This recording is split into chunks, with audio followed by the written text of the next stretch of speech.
This is really diabolical. Of course, we've all noticed that the English language has suffered under an onslaught of dumbing down by a variety of means over the last few decades. You can look back to the debates that were once televised between William F. Buckley and Gore Vidal. And when you go back and look at those videos now, you think, oh my God, they could never put a video like that on television now in America. Nobody would understand what the hell those guys were saying.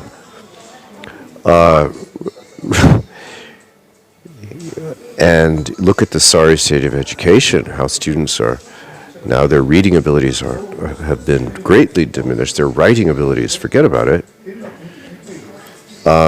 My feeling always has been, and I don't think this is confined to the United States, it's a global operation. I think there's a sense that highly developed language skills could be and are a threat to the power structure, and that if you were to attack that, compromise it in a serious way, you would head off opposition that might be highly articulate and nuanced and capable of expressing not only a good deal of thoughtful criticism, but also passion, the ability to convey passion. The kind of, I would call it honest rhetoric that you find in great literature. You deprive people of the ability to express themselves vividly, of course intelligently, but also with vividness, with emotion that's highly articulated, and eloquence, the ability to be eloquent, tremendously powerful. So it's not just an attack on the intellect. And here we have, I found this is very short today. This is from January 17th, 1997, another Tavistock piece in Executive Intelligence Review. Tavistock's Language Project, The Origin of Newspeak. And we generally associate Newspeak with George Orwell, but this is explicitly a British psychological warfare operation. And it indicates that the psychological warfare apparatus was turned against the English-speaking populations before the end of World War II. Before I saw this, I had assumed that it was at the close of World War II that they decided to direct their energies at the United States, but it isn't. It's not the case. And this is quite striking, and I'm surprised that I've never come across this information before. So hold on to your hats. At the start of World War II, Tavistock operatives, including Brigadier General John Rawlings Rees in the Psychological Warfare Directorate, he, I would say, the father of British psychological warfare, the father of Tavistock, were busy at work on a secret language project. The target of that project was not the enemy, but the English language itself and the English-speaking people. The Tavistock crowd had picked up on the work of British linguist C.K. Ogden, who had created a simplified version of the English language using some 850 basic words, 650 nouns and 200 verbs, with rigid rules for their use. There have been other cases in Central America and Africa too, where they've gone about this, and I'll come up with it next video. I'll let you know. I think in one case they had devised this communication system where, very uneducated people who never had school, they would carry around objects and show these shapes or objects or little, I don't know what they were, little talismans. They would then flash these instead of language. Just really evil stuff. Anyway, cold, listen. So we have 850 basic words with rigid rules for their use. I'm sure they were very rigid. Called, listen to this, Basic English, or BASIC for short. The product was ridiculed by most English-speaking intellectuals, thank God. Now I don't think it would be. Now I don't, sadly enough, don't think it would be. Ogden's proposal to translate classic literature such as Marlowe and Shakespeare into BASIC was rightfully attacked as an effort to trivialize the greatest expressions of English language culture, which was, of course, its intention, and to deprive people of access to higher language functioning. Going on. But in the bowels of the Psy-War Directorate, the concepts behind BASIC were key to large-scale control of dangerous thought. A simplified English language limits the degree of freedom of expression and inhibits the transmission of meaning through metaphor. It is then easy to create a quote-unquote reality that can be massaged through the mass media such as radio. A reduced language is a straitjacket for the human mind. Of course, beautifully put. You know, this reminds me, recently there was an article, I think it was in the Telegraph, London paper, and it was an article warning parents, or I guess presumably somewhat educated, that if they read to their children at night, they need to think about this because they're giving their children an unfair advantage over less fortunate children, and that they should probably not read to them in the evenings. This goes against social equity in some way. Absolutely barbaric, preposterous, anti-human, dreadful. And, any parents who fall for this kind of sinister programmed false information, I don't know. It's hard to say. You're going to say, well, they deserve what they get, but, these poor kids. So much of my upbringing was filled, and I think it was it's inestimably valuable to grow up with the classics and be read to from, the great Alice in Wonderland, right? Let's deprive the guilty white intellectuals. Let's deprive that generation, those children. Absolutely evil. Anyway, I'm rambling. The British Ministry of Information, which controlled all broadcasting and news dissemination, decided to experiment with the effectiveness of BASIC. The British Broadcasting Corporation was asked to produce some newscasts in BASIC, which were broadcast in a number of foreign sections of the BBC, including the Indian section, which included among its operatives 1984 author George Orwell and his close friend Guy Burgess, who later was to be involved in Britain's biggest post-war Soviet spy scandal. The results were carefully monitored, as they always are. Those involved quickly discovered that, with some modification, the language was ideal, that is BASIC. This so-called language was ideal to present a censored, edited version of the news. Since it lent itself to simple declarative statements, it gave those statements the character of fact, which is what they want, right? Even though the information being reported was heavily censored, or even self-admitted propaganda, which is lies. British Empires of the Mind. And as we've stressed elsewhere, the idea of this empire of the mind, basically the rationale behind it is that yes, you can control people with brute force, you can use violence, you can use economic coercion, but if you create an empire of the mind, where you control them at very deep epistemological levels, then, hey, it's much more effective, it's much more cost-effective as well. Which is what the British have created, and it goes far beyond just what we understand as the English-speaking world. The English-speaking world is now, of course, the global reality. The English is the global language, and this has affected. I'm living in Mongolia, so I can tell you that this has struck here too. Not as bad.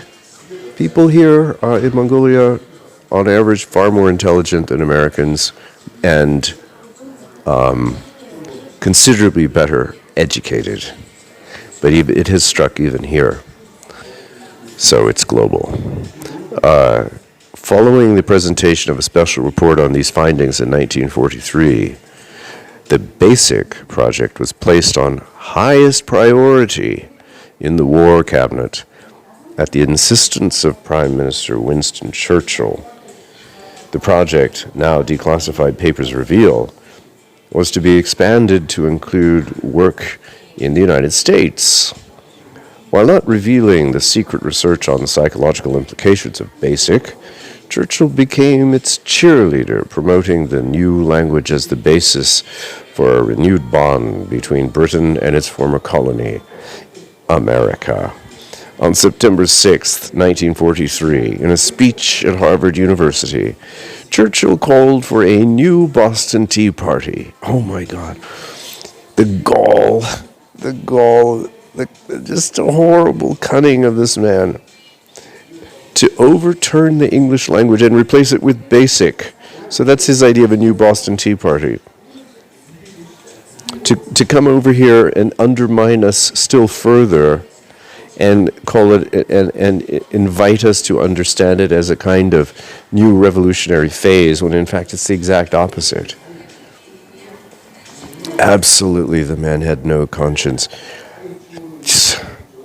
Anybody who really studies history will, you take off the blinders. You see Churchill far more evil than Hitler. Telling his audience of Anglophiles that they were at the headstream of a mighty cultural sea change that would have a health-giving effect. Oh, God. This is nauseating. He declared that the power to control language offers far better prizes than taking away people's provinces or lands or grinding them down in exploitation. He's just exploiting people and making them feel that it's far better to destroy their minds. Empires of the future are the empires of the mind.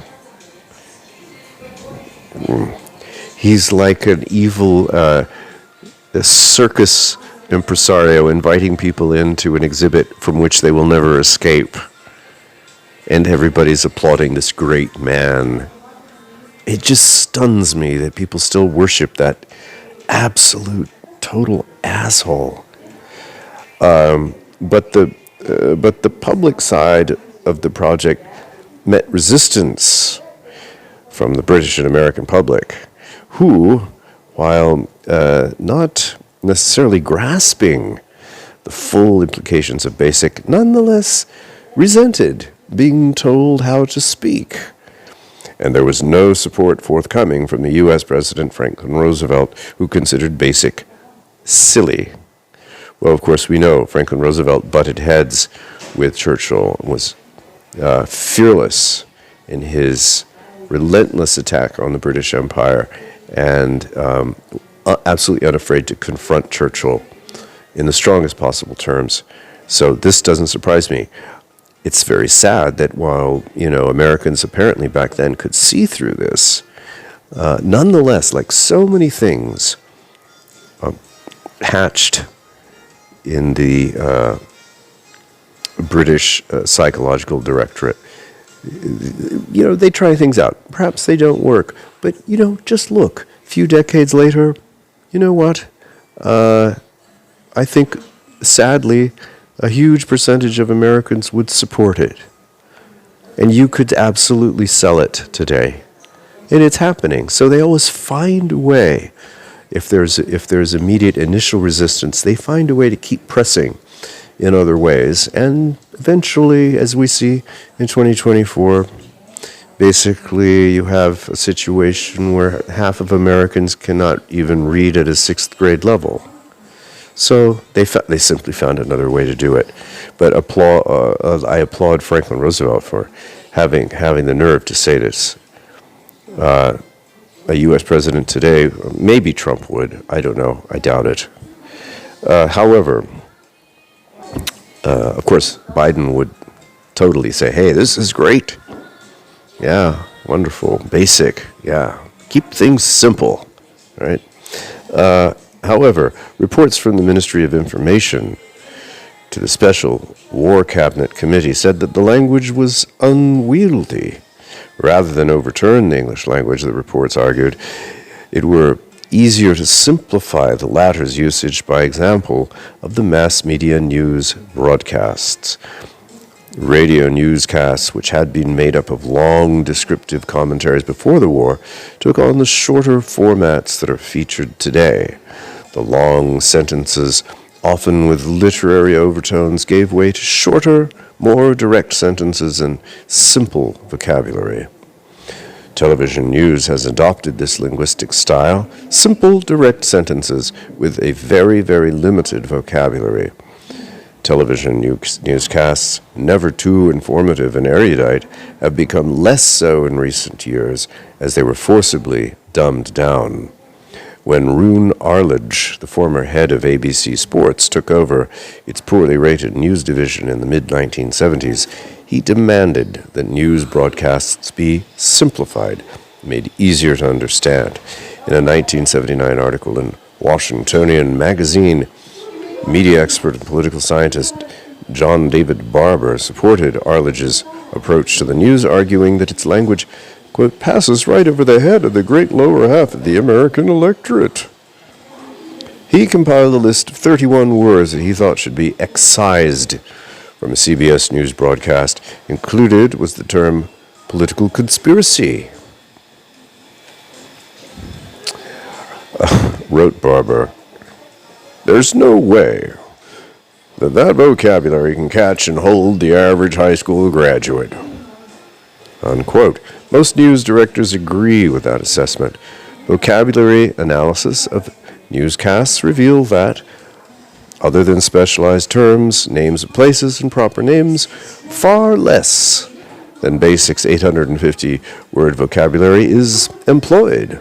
Recent studies have shown that the vocabulary of the average American, while not quite at the basic level of 850 words, excluding proper nouns and specialized terms, is plunging toward that level. So, you can imagine, this is, again, why I do retro research, because I find explicit proof that what's going on today is indeed going on, because it was pretty much at the surface if you go back 20, 30 years. You can find evidence of kinds of things that we suspect but are perhaps unsure of. Here it is, right in your face. And I would say, of course, I think it's clear that things have only gotten worse, which is why I say celebrate the English language, read the classics, appreciate it, wake up in the morning, read Shakespeare. What an astonishing